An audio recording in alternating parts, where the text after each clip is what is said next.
Semuanya nak? Mana hadir? Nita? Kenapa dia? Sakit.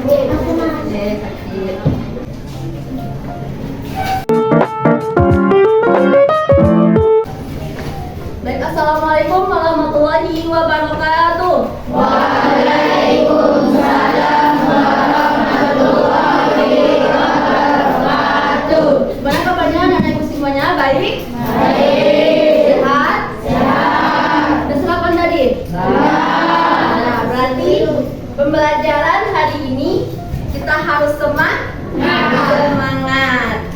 Nah,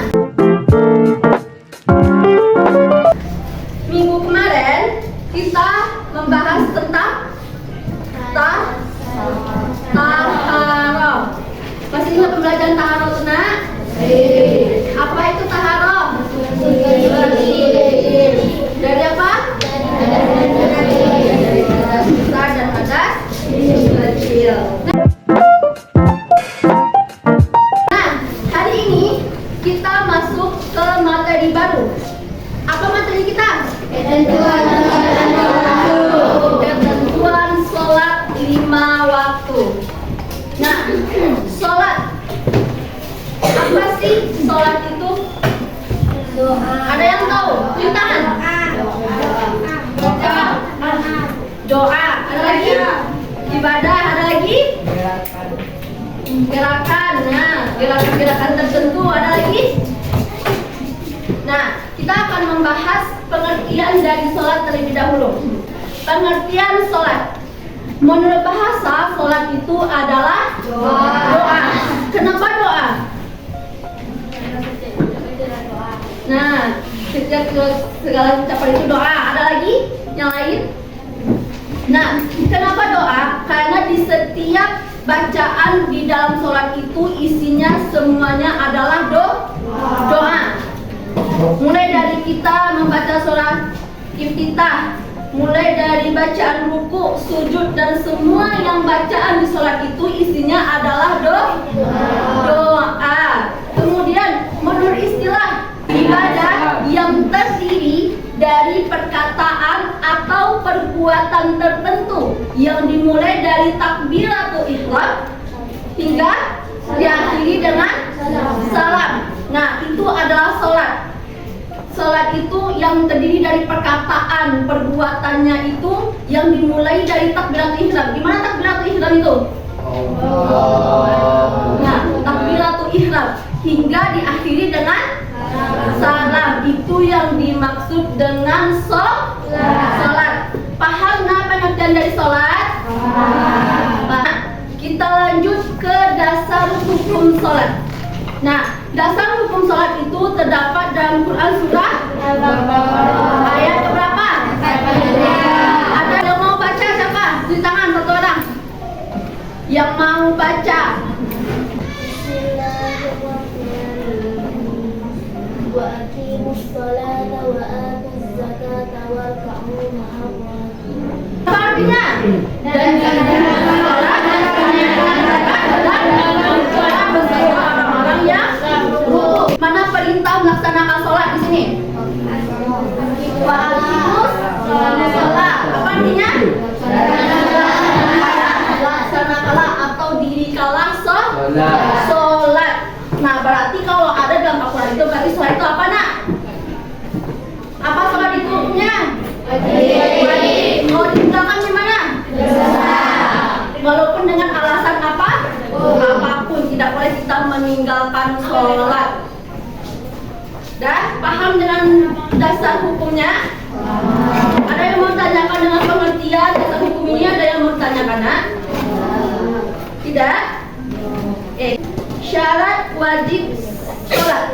Syarat yang wajib ada di dalam sholat. Wajib dia ada di dalam sholat supaya sholat itu bisa dilaksanakan. Apa yang pertama? Islam. Kenapa Islam? Nah, karena orang Islam yang hanya melaksanakan sholat. Kemudian yang kedua, suci dari haid. Nah, suci kita dari haid bagi perempuan. suci dari nifas. Gimana tadi caranya supaya kita suci dari haid? Kita mandi wajib. Nah, suci kita dulu dari haid dan nifas, baru kita bisa melaksanakan sholat. Oke, selanjutnya balik. Apa itu balik? Perubahan dari anak-anak menuju ke remaja. Itu yang dinamakan dengan balik. Oke, berakal. Apa itu akal? Bisa membedakan antara baik yang buruk. Oke, apa lagi? Tidak gila. Apa lagi? Orang mabuk boleh sholat? Orang tidur boleh sholat? Orang pingsan? Nah, berarti yang termasuk berakal dalam sholat ini adalah orang yang tidak mabuk, orang yang tidak pingsan, orang yang tidak tidur, dan orang gila. Itu yang dimaksud dengan berakal kalau dalam sholat.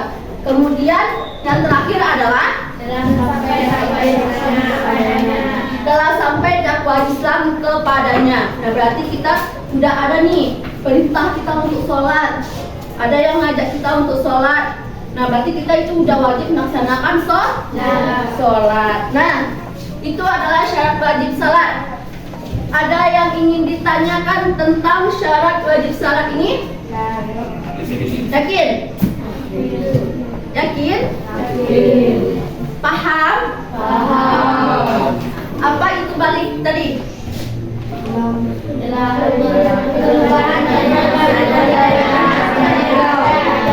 Berakal dalam sholat itu gimana?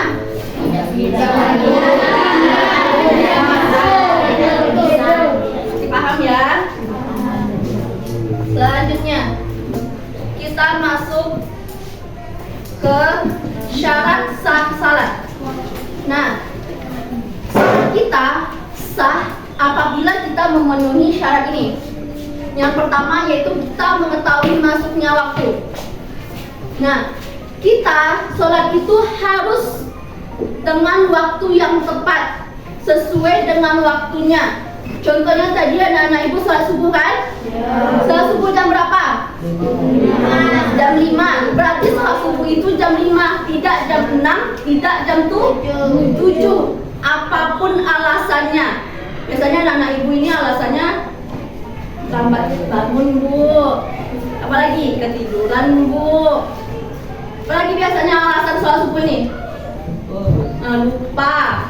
Jadi sholat itu, kalau sholat ini kita harus mengetahui waktunya. Kalau jam 5 ya jam 5, tidak ada jam 6, jam 7 apalagi. Jam 7 itu udah sholat apa tuh? Sholat duha. Nah, kemudian yang kedua apa? Suci dari hadas.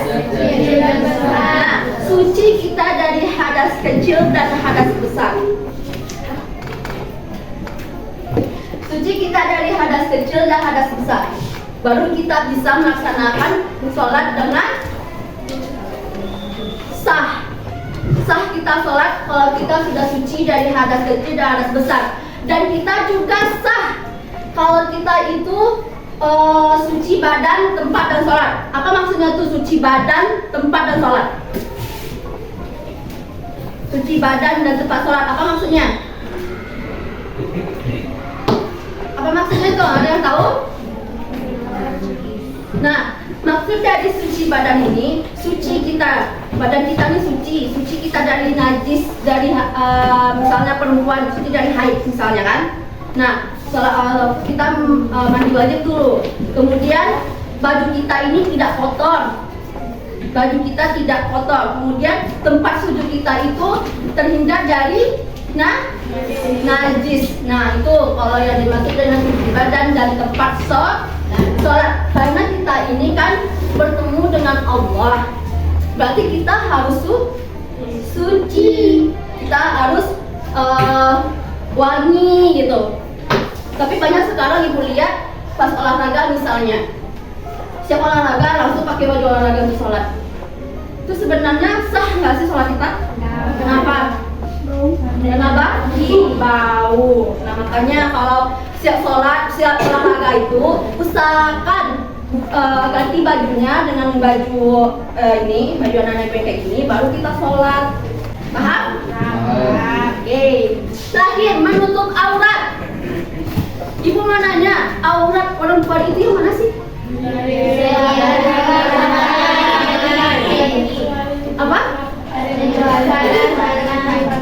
Berarti seluruh badan kan, kecuali telapak tangan, kaki aurat.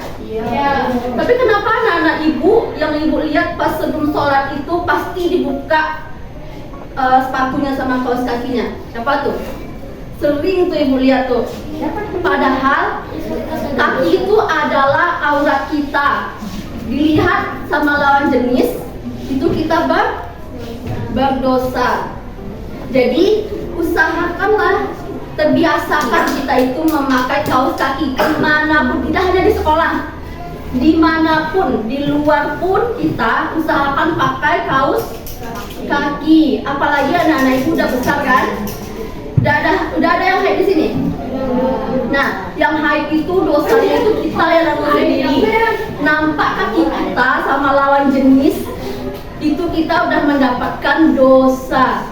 Nah, usahakan kita menjaga diri kita dari perbuatan dosa. Nah, itu aurat dari perempuan. Aurat laki-laki yang mana? Dari pusat sampai lutut. Tapi banyak laki-laki juga menampakkan auratnya. Betul enggak? Ya kan? Main bola misalnya dibuka baju. Angin, Bu. Betul kan? Ya kan? Nampaklah pusat, apalagi bapak-bapak tuh. Bapak-bapak sering lihat tuh yang buka bajunya pakai kain sarung aja. Itu nampak auratnya. Atau yang main bola, bajunya celananya sampai sini, nampak auratnya. Nah, itu usahakan kalau misalnya anak ibu main bola misalnya pakai legging, di dalamnya ada legging untuk laki-laki kan? Ibu sering lihat teman-teman ibu pakai itu kok. Pakai legging hitam dia. Atau enggak kalau sampai sini. Tidak, kita harus menjaga aurat kita. Aurat itu harus dijaga, tidak boleh diumbar-umbar. Paham? Kerjakan ya. Jangan paham-paham di sini saja. Oke? Oke. Nah, ada yang mau ditanyakan dengan syarat sah salat? Ada? Rukun salat. Misalnya rukun salat ini tidak dipenuhi salah satu, sah salat kita? Sah salat kita? Tidak. Berarti kita harus memenuhi semua rukun salat. Rukun salat pertama itu apa? Niat. Nah, niat itu harus bahasa Arab, Bu? Tidak harus dengan bahasa Arab, boleh dengan bahasa kita sendiri. Bahasa Indonesia boleh, tidak harus dengan bahasa Arab. Apa sholat? Apa dia sholat?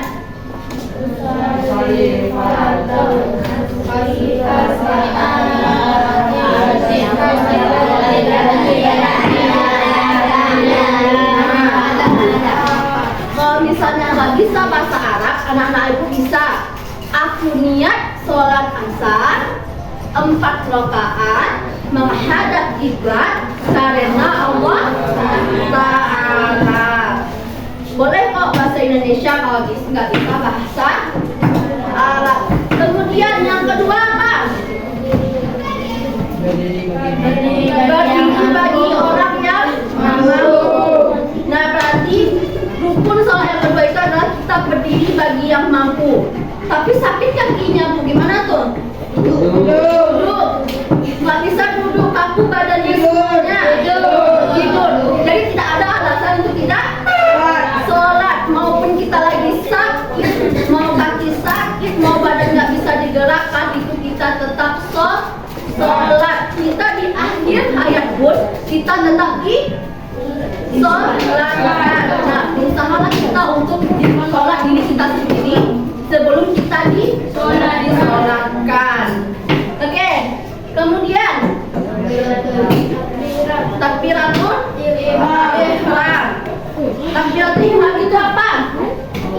Allah.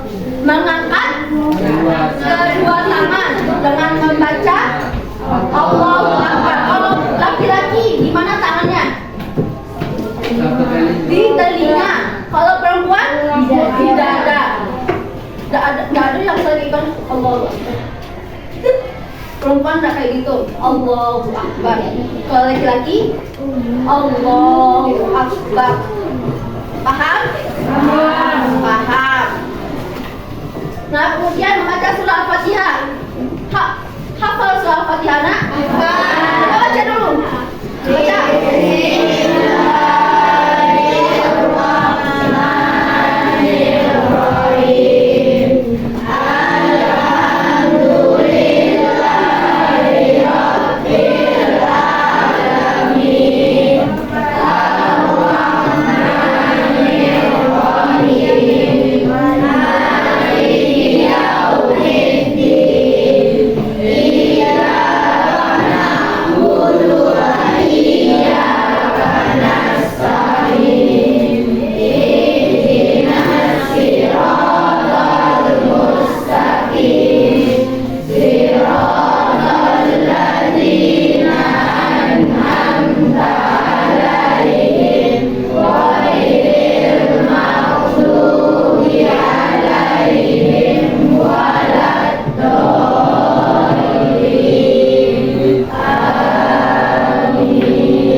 Berarti rukunnya udah terpenuhi 1, 2, 3, 4. Rukunnya udah terpenuhi yang 4. Berarti kita harus melaksanakan sholat.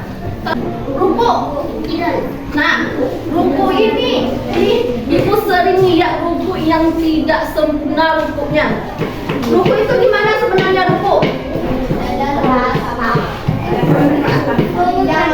Tinggal sama kepala sama. Kayak kalau kayak gini rukunya, kalau kayak gini rukunya apa enggak? Kalau kayak gini? Kayak gini. Yang betulnya gimana? Lurus antara kepala dengan punggung. Yang betulnya kayak gini.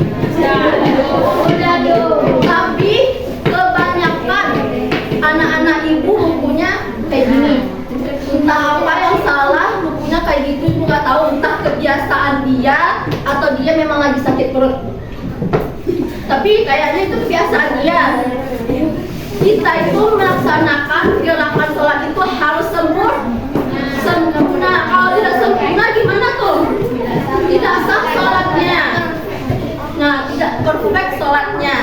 Jadi kita itu harus sempurna gerakan dan bacaannya. Nah, jadi rubah cara nih. Kan ditunjukkan di gambar nih. Ditunjukkan di gambar. Ada gambarnya? Nah, sejajar antara kepala dengan kepala dengan punggung. Jadi kepala tidak naik, kepala tidak naik dan punggung tidak dulu kayak gitu. Iya kan sama antara punggung dengan kepala, tapi kayak gitu. Bisa loh. Yang sempurnanya itu adalah sama rata antara punggung dengan kepala. Paham ya? Paham. Berarti anak kelas 74 nanti sholat zuhurnya tidak ada lagi sholat yang seperti itu yang bukunya tidak sempurna. Nah, kemudian apa lagi? Tidak. Apa itu tidak, nak? Bangkit dari ruku. Apa bacanya?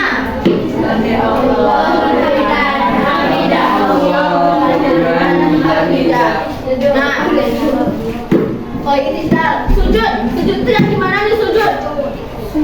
Tangan sama telinga sama. Apa yang dimaksud dengan sujud? Menempelkan kening di tempat sujud. Itu gimana? Apa? Itu apa?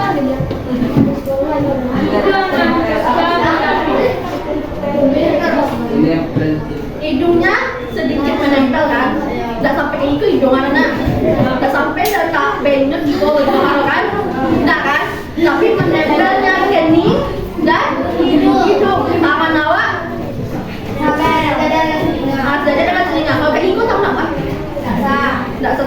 ini kok kan? Banyak yang disopiannya ketiaknya. Kenapa tuh? Kenapa? Tadi kayak gini. Tidak usah. Oke kan dia tuh. Tapi yang sah itu sholat kita sejajar dengan telinga, keningnya, hidungnya. Nah itu baru sempurna nih kayak gini nih. Sejajar dengan telinganya dah? Sejajar kan? Sejajar dengan telinganya. Keningnya, hidungnya menempel di tempat sujud. Paham? Nah, paham nih ruku, i'tidal, sujud. Ada yang bertanyakan? Nah, oke. Selanjutnya duduk antara dua sujud. Duduk antara dua sujud itu, tapi anak-anak itu sholat biasanya duduk antara dua sujudnya gimana? Yakin? Reza, di dudukan kedua kaki kok? Enggak. Yang botolnya kayak gini kok, yang botolnya kayak gini. Yang satu kita dudukkan, yang satunya lagi dinaikkan. Yang didudukan itu kaki kiri, yang dinaikkan kaki kanan. Nah kayak gitu ya apa yang sempurna tuh. Nah kayak gitu gerakan duduk antara dua sujud. Oke, selanjutnya duduk tasyahud akhir. Berbeda antara duduk tasyahud awal dengan tasyahud akhir. Apa bedanya?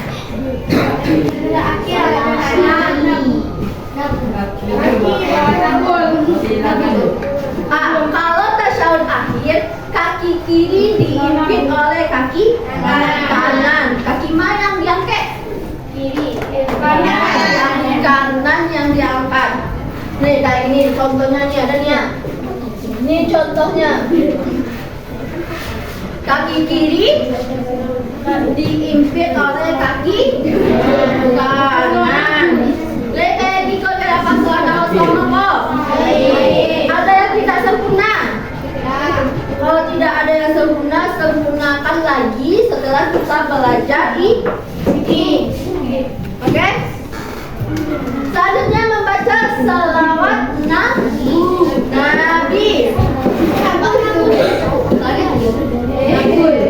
Membaca salawat Nabi.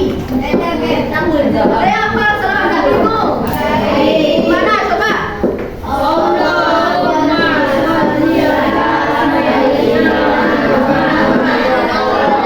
dalam sholat Sayyidina itu tidak dipakai. Dalam sholat tidak ada Sayyidina. Allahumma sholli ala Muhammad, langsung itu Sayyidina itu tidak ada dalam sholat. Ya, apa? Sholawat Nabi. Allahumma sholli ala Muhammad wa ala ali Muhammad kama shollaita ala Ibrahim wa ala ali Ibrahim wa barik ala Muhammad wa ala ali Muhammad kama barakta ala Ibrahim wa ala ali Ibrahim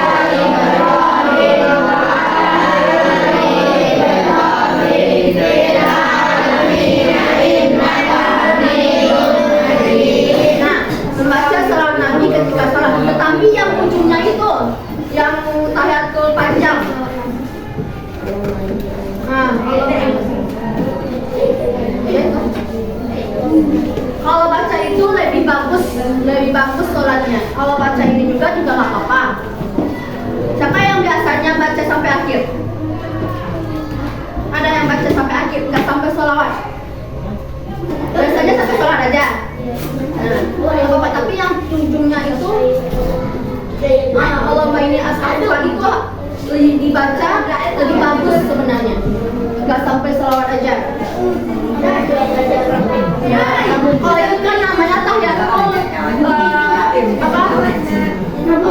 pembacaan tahiyatul yang pendek, yang panjang. Allahumma inni a'udzubika min azabil jahannam wa min azabil qabri wa min fitnatil mahya wal mamati wa min fitnatil dajjal.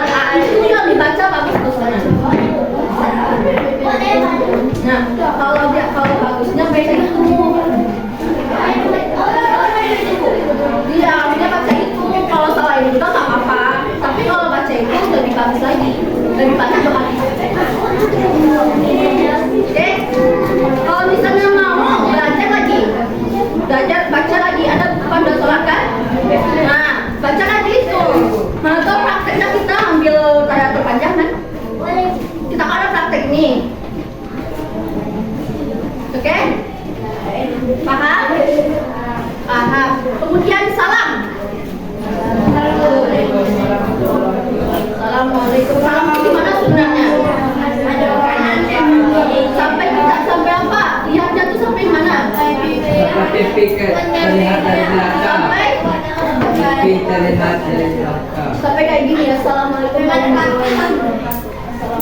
Itu kan. Jadi itu nah. Assalamualaikum warahmatullahi wabarakatuh. Assalamualaikum warahmatullahi wabarakatuh. Itu lah. Nah,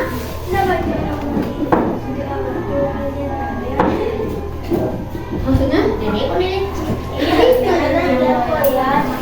Ya tanya aku tadi. Udah tadi. Masa kita maksudnya kan salah lagi. Tadi kan udah dibaca teman-temannya tadi. Bapak-bapak ya lanjut. Tertib, apa itu tertib? Kita harus melaksanakan sholat dengan berurutan. Boleh nggak takbir atau ulang baru niat? Ibu dulu kan sujud baru rukuk. Benar tuh? Boleh nggak? Berarti harus berurutan. Nah, sampai sini dulu ada yang mau dipertanyakan nggak? Misalnya ada lihat orang itu sholatnya gini, kok ada gini, ada nggak? Ada nggak? Ada?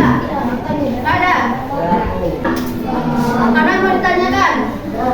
Nah, terakhir, materi kita terakhir. Materi kita terakhir ini adalah hal-hal yang membatalkan sholat. Apa hal-hal yang membatalkan sholat? Nah, apa nih maksud banyak melakukan gerakan di luar sholat? Misalnya, sholat ini gatal. Atau yang perempuan mungkin nanya gini. Kemudian, apa lagi? Gini. Apa lagi? Banyak gerakan random yang kita buat ketika sholat, ya kan? Apalagi mengadu teman. Apalagi mau teman itu kita nggak sih sholat kita menggunakan?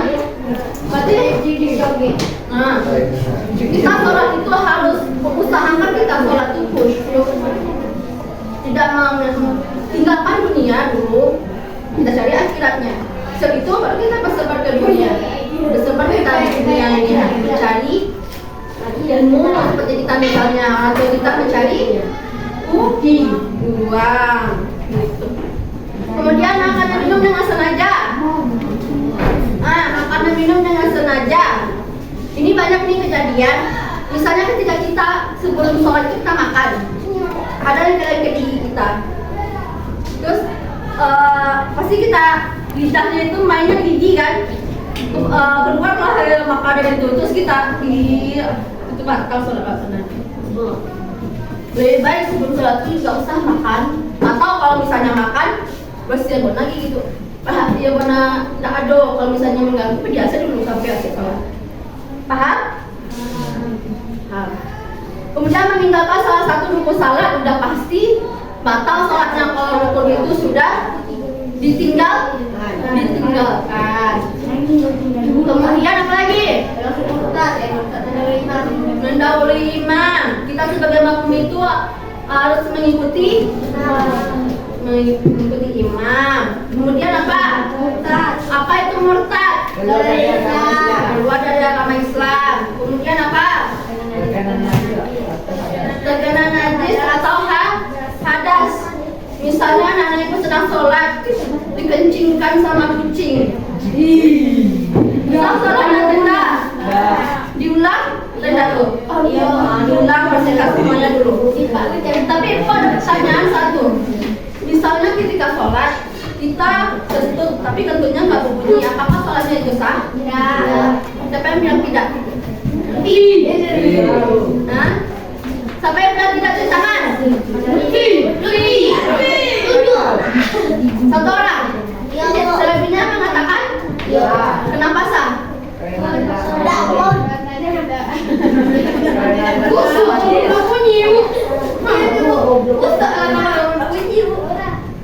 Apa alasannya?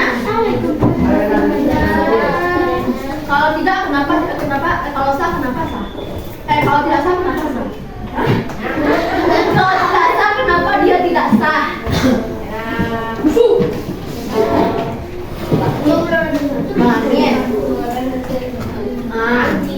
Kalau yang sah, yang mengatakan sah tadi siapa? Tangan. Pertanyaannya, apa alasan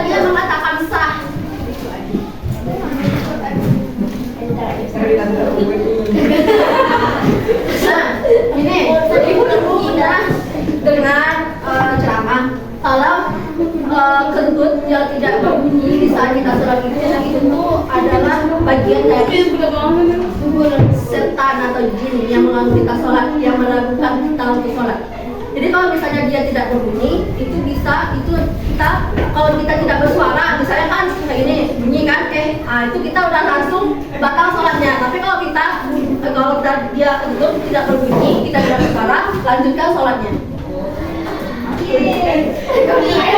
Gitu loh.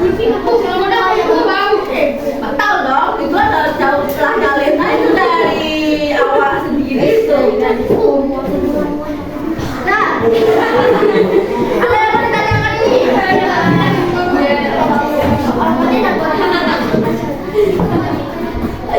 Hah?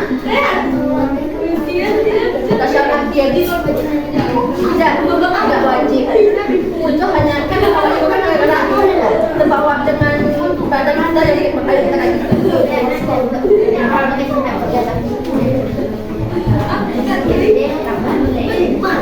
Oh iya. Nah, ini itu kan cara terbawa pada kita. Makanya kita ada yang bertanyakan?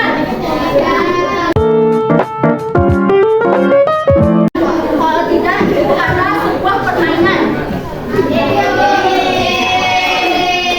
Permainan. Nah, permainan ini masih tentang permainan kita. Nah, ini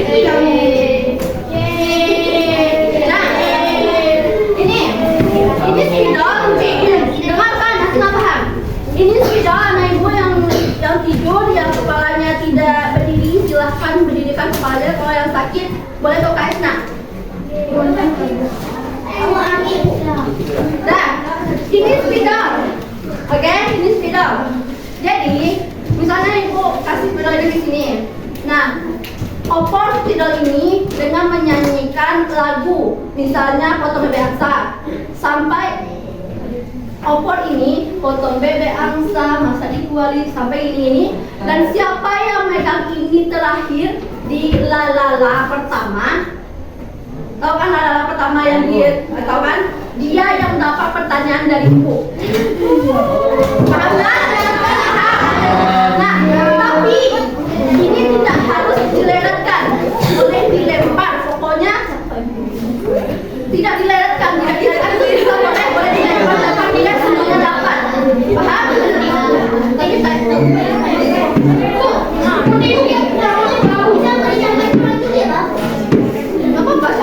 tapi kayaknya kita pakai apa aja, pakai ini. Masuk biar bisa dilempar. Tapi lemparnya nggak boleh kencang ya. Nanti susah teman-teman. Kalau itu jangan dilempar keras-keras ya. Kalau keras-keras nanti susah teman yang ambil. Isi baju. Jadi pernah potong bebek angsa, oke? Ibu. Lempar aja.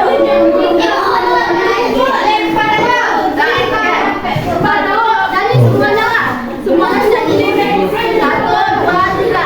Potong bebek angsa, nona dikuali, nona minta dansa, dansa pacari, seorang sendiri.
Yang kedua, nanya.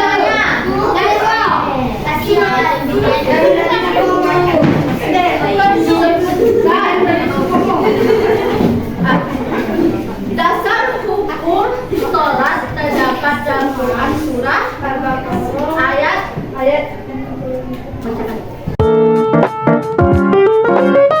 Udah cukup, soalnya ini nanti lagi kan waktunya bisa nanti ibunya datang. Oke, baca dan ibu harus paham dengan apa yang ibu jelaskan tadi. Pas prakteknya harus kan itu buku tadi sudah dijelaskan yang sempurna. Seperti awal dan akhir itu sudah ibu jelaskan tadi. Dari praktek tadi kita sudah ada pertanyaan. Nanti pas praktek